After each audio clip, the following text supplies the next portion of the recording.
dear child. I'm writing this letter to let you know that what you are living through now, the division, the hate, the corruption, and the resulting squalor, did not have to be. It was a failing of me and my generation which has condemned you to endure this fate. But though it seems dark now, know that still the sun can rise.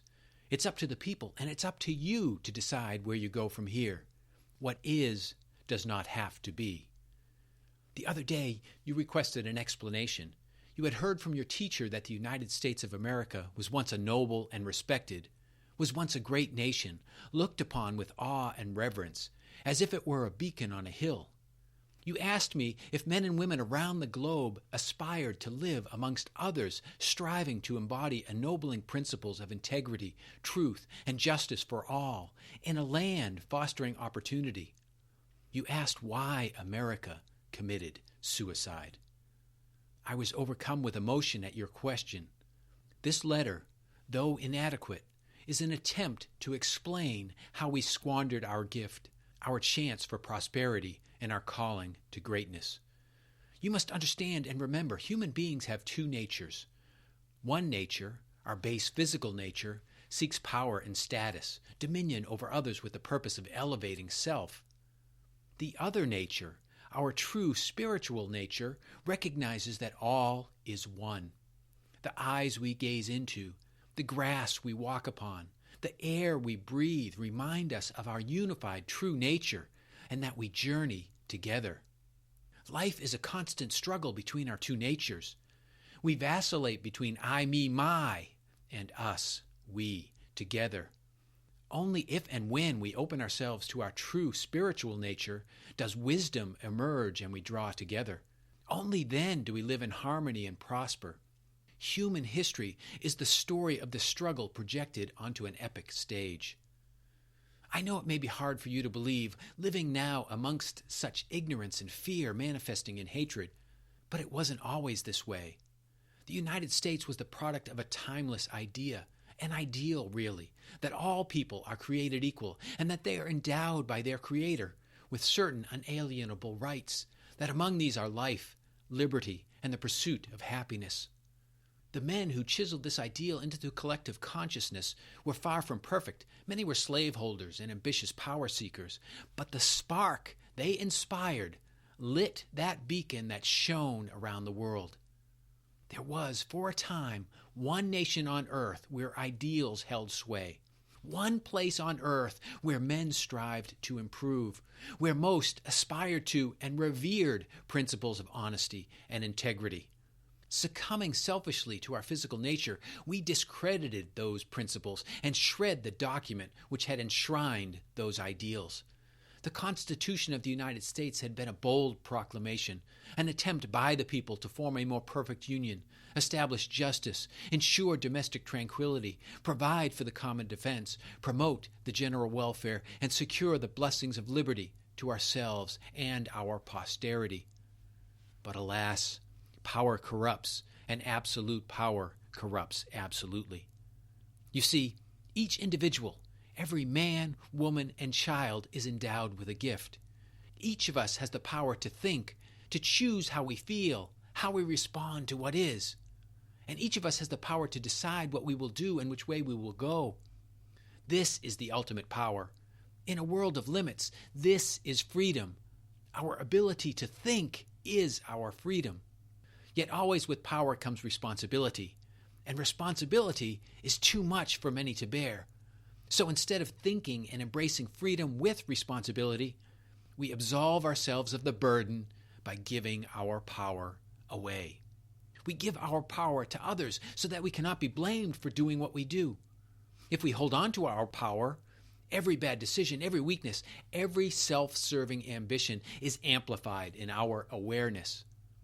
We lay bare our own hypocrisy. If, however, we give our power to others, at least we have someone else to blame. And so the unraveling begins. Every generation advances and declines in cycles as we deal with the human struggle, self above all else, against one supporting and supported by many. The cycle moves through 4 stages: pulling together, followed by elevating self, followed by an unraveling where an attitude of every man for himself prevails, inevitably leading to the final stage, a crisis. The crisis is the point of decision: fight for self until the bitter end, or come together and advance. When times are bad and circumstances dire, people naturally pull together. There is power in unity. But when times are good and opportunity abounds, people begin to feel secure enough to seek their own way, their own advantage. The dismissing of principles and undermining of trust are imperceptible at first, but soon distrust takes root and grows. This age-old pattern produced war on a global scale in the first half of the 20th century. By the end of World War II, the United States had emerged as a superpower, and our downward trajectory began. The culture shift to every man for himself had been picking up momentum since the 1960s. By the early 2000s, we had completely abandoned those founding ideals of integrity, honesty, and justice.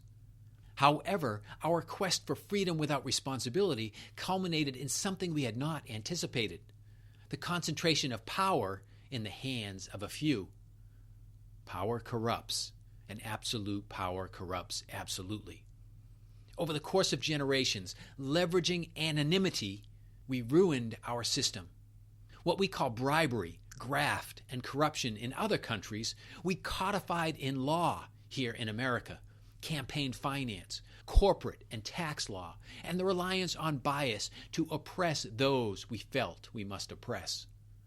Consistently and persistently, we converted government from a body of the people, by the people, and for the people into a corporate behemoth, rewarding winners and disenfranchising losers, not for the good of the many, but for the benefit of a few.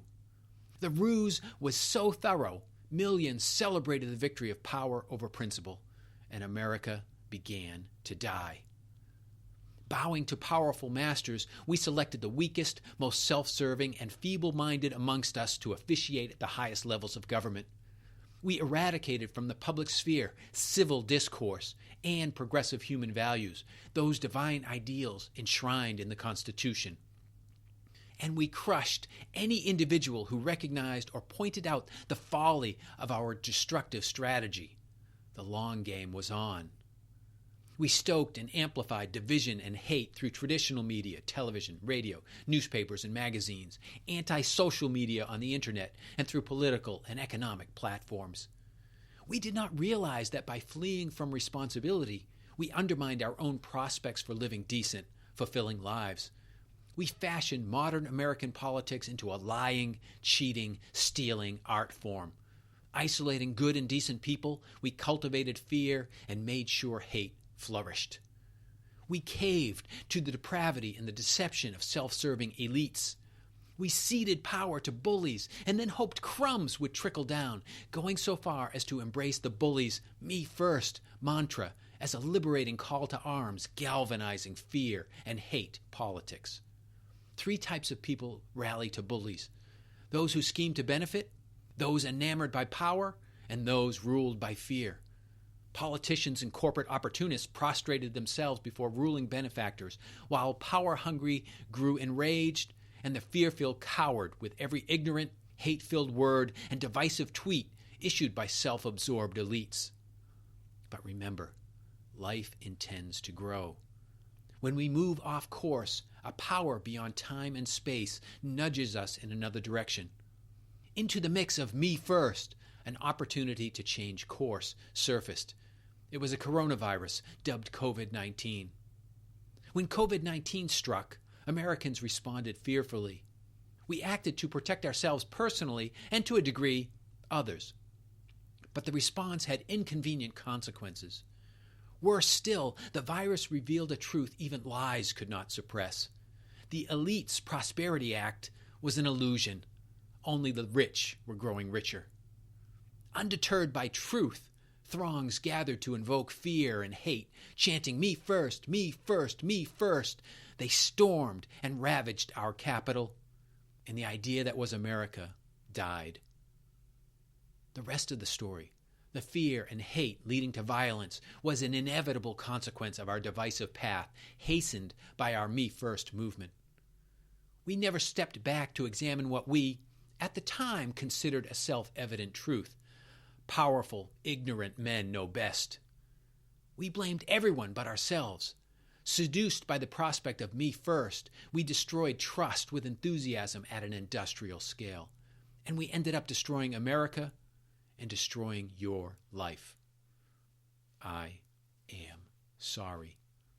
I regret deeply the pain and hurt I've brought to you and yours. We squandered our opportunity to rise above our petty nature and become what we are truly capable of becoming. But all hope is not lost. As long as you breathe, the opportunity exists for you to set the world right. I know destroying is much easier than building. We did that in spades in my generation. But don't follow our path. There is a better way. Focus on cultivating integrity, honesty, equality, and justice. These will bloom into trust, promoting unity, ultimately resulting in prosperity. You can salvage the opportunity of life. You can salvage this planet. Life intends to grow. Grow. Grow together and become. It's not me first. It can never be me first. It must always be we, us, together, for all of us. Lovingly and hopefully, Grams.